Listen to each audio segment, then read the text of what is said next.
At my best friend's wedding, I bumped into my ex-husband, who had dumped me because we couldn't have kids. Normally, I just deal with it maturely, but he was drunk and did something unthinkable. You've really packed on the pounds, huh? He actually doused me with water. It's always been a problem, but to pull such a horrible stunt in public? As people around us gawked, my best friend came over. Lonnie, are you okay?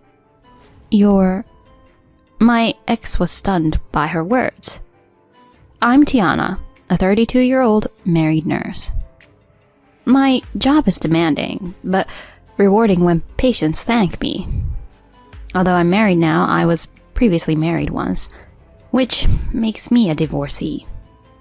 That first marriage is a painful chapter I'd rather forget. I was bad at judging men back then and even developed a mistrust for them. But let me start from the beginning of this dark chapter. I was 24 when I had an arranged meeting set up by my parents. Nursing is demanding. Managing medical supplies, patient communication, care plans, emergency drills. You can't slack off when lives are at stake. I chose this path, so no regrets. But it was exhausting. On my days off, I'd rather rest than go out, so I rarely met guys. I was okay with it, but my parents worried about me being single. So I gave the arranged meeting a try. That's where I met Lonnie, my ex-husband. He was outgoing and chatty, which helped ease my nerves at our first meeting. What do you enjoy doing, Tiana? I'm really into riding my motorcycle lately. I told him. I'm into reading. I love to relax at home with a book and tea. I'm hooked on mystery novels right now, collecting a whole series. Kind of spending a lot on them, though. I totally get it. When you're into a hobby, spending just happens. He was fun, and a good talker. For some reason, he seemed to take a liking to me, and after he pursued me, we dated and married a year later. I had no idea then how much I'd regret marrying Lonnie. The first year seemed okay. We both worked and shared household chores. But then, he started revealing his true colors. 2 years in, we tried for a baby. He really wanted kids. I bet our kids would be adorable. Boy or girl, I just want a bunch. Let's raise them together. I wanted his child too, so I agreed. But after 3 years, no baby. He started getting impatient and blamed me for our childlessness. I even got tested for infertility once. The results showed nothing wrong with me. Infertility isn't just about illness. Lifestyle, stress, timing, they all matter. Maybe my demanding job and night shifts played a part. He insisted it was all on me. But I don't think it's right to just blame me for everything. It's just that there's a higher chance of me being the cause. It's not like I have been told I can never have kids. I asked him to join me for infertility treatment, but he outright refused. There's no way I'm the problem. It has to be your infertility. You're the reason we don't have kids. This is terrible. This made him bossy, blaming me for being infertile. So Lonnie started strutting around, blaming me, his infertile wife, for everything and doing whatever he pleased. He was a classic male chauvinist, gradually dumping all the household chores on me, while he just goofed off at home. No matter how much I asked for help, he wouldn't lift a finger. If I were a stay-at-home wife, maybe it would have been a big deal. But both of us working, and me alone doing all the chores? No way. Especially as a nurse with lots of night shifts. It was natural for the quality of housework to drop. But he would complain about every little thing. Hey, the laundry was wrinkled. Fold it more carefully. And dinner tonight tasted bland. Are you slacking off? Make it better. I was so fed up with his selfish remarks. I'm exhausted from work too, you know. Doing household perfectly is impossible. If you don't like how I do it, why don't you do it yourself? Housework is a wife's job. Just shut up and listen to your husband. You should be grateful I haven't divorced a useless woman who can't even have kids. He kept blaming me for being infertile and started to skimp on the household expenses, saying he didn't want to waste money on an infertile wife. He only contributed $335 to our monthly expenses, keeping the rest for himself. I had to dip into my salary and savings to cover the rest. Divorce crossed my mind, but it was tough to decide. My parents were so happy when I got married, I didn't want to let them down. I tried fixing things with Lonnie, but it didn't work. He despised me for being infertile, and I had grown suspicious of him. Trust was gone, and there was no way we could reconcile. His behavior worsened, and he started womanizing. He'd stay out drinking late and go out on weekends. He often came home late, reeking a woman's sweet perfume. He claimed it was for business entertainment, but I doubted it. In 2 years, I found out about 3 affairs. 2 were with bar women, and 1 was a college student who had been deceived into thinking he was single and was seriously into him. When they found out he was married, it turned into a huge mess. I'd rather not remember that drama. Naturally, my love for him faded fast. Then, when I was 30, a decisive event happened. He hurled cruel words at me. I'm sick of an infertile hag. I'm going to marry a young girl who can have my kids. That's how he discarded me like trash. I got some alimony based on evidence of his affairs, but it wasn't much. The woman deceived by Lonnie was one thing, but the other 2 disappeared, so I couldn't claim alimony from them. I told my parents we split due to incompatibility. It was hard seeing them upset. Post-divorce, I was down for a while. No regrets about leaving him, since I no longer loved him, but I mourned the wasted 5 years. I should have left him sooner. Why didn't I see it earlier? I was indecisive and foolish. But Glenn, my current husband, helped me through it. He'd been a friend since college, popular, caring, and kind. We'd always been close, and he'd listened to many of my troubles. He supported me through my hardest times, even after marriage. I vented to him about work, being blamed for infertility, and Lonnie's cheating. Of course, I told him first about the divorce, and he said this to me. Sounds like he was a real jerk. I think you made the right choice, divorcing him. You've had it tough. Absolutely. I wasted so much time. I'm so disappointed in myself for not seeing through him. I think I'll stay away from marriage for a while. Actually, there's something I've been wanting to say.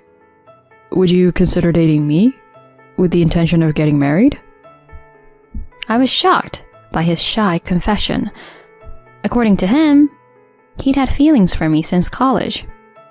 But he was focused on his startup and worried about failing, so he never confessed.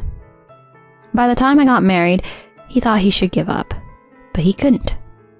Years later, when he heard my marriage was in trouble, he decided to confess if I ever got divorced.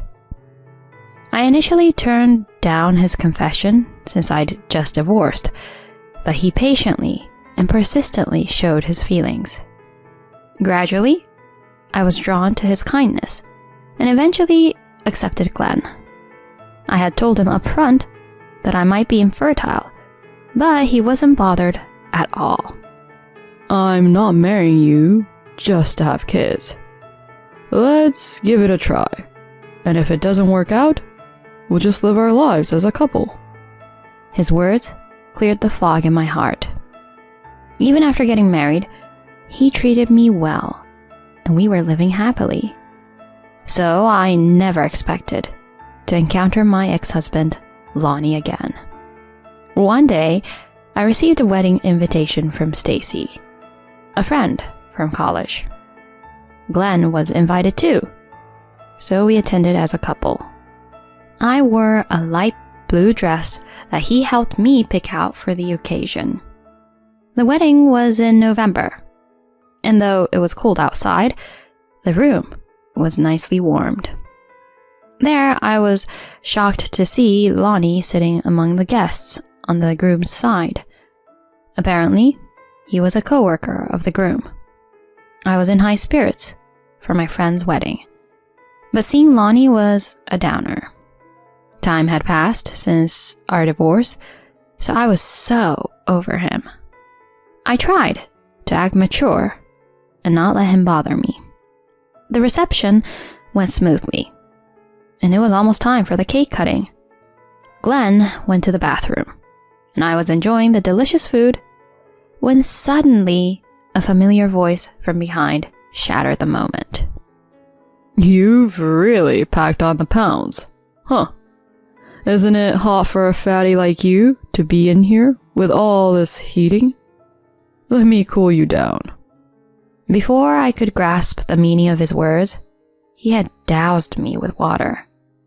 Water stains spread across my light blue dress. When I turned around, there was Lonnie, holding the cup that must have contained the water, grinning like a fool. His face was slightly red, probably from drinking. The crowd fell silent, and voices of condemnation rose towards Lonnie. I was more astonished than angry. I always knew he was senseless, but doing such a stupid thing in front of everyone? You're the worst. I was trying to ignore you, and you pulled this? Aren't you embarrassed to be such an idiot as an adult? He just laughed mockingly, ignoring my icy tone. Look who's talking. An infertile pig. But you've been living a miserable life since I dumped you. That pretty dress doesn't suit you. It's just pathetic. Guests were staring at him with disgusted expressions, yet he shamelessly continued mocking me. Then my best friend, Stacy, hearing the commotion, rushed over. Seeing me drenched, she turned pale. Are you okay? You're drenched.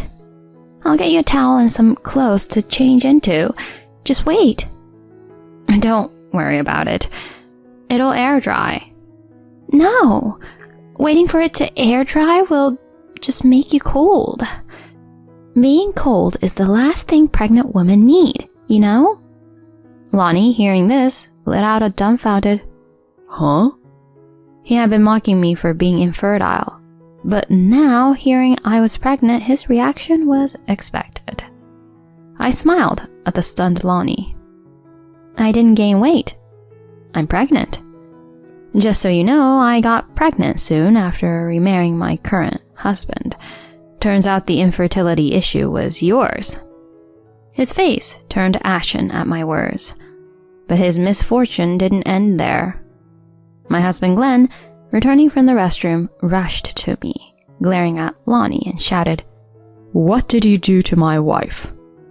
Then Lonnie, seeing Glenn's face, exclaimed in shock, Oh my gosh, why are you here? Turns out Lonnie's company's major client was Glenn's company. If Glenn cut ties, Lonnie's company would face a crisis.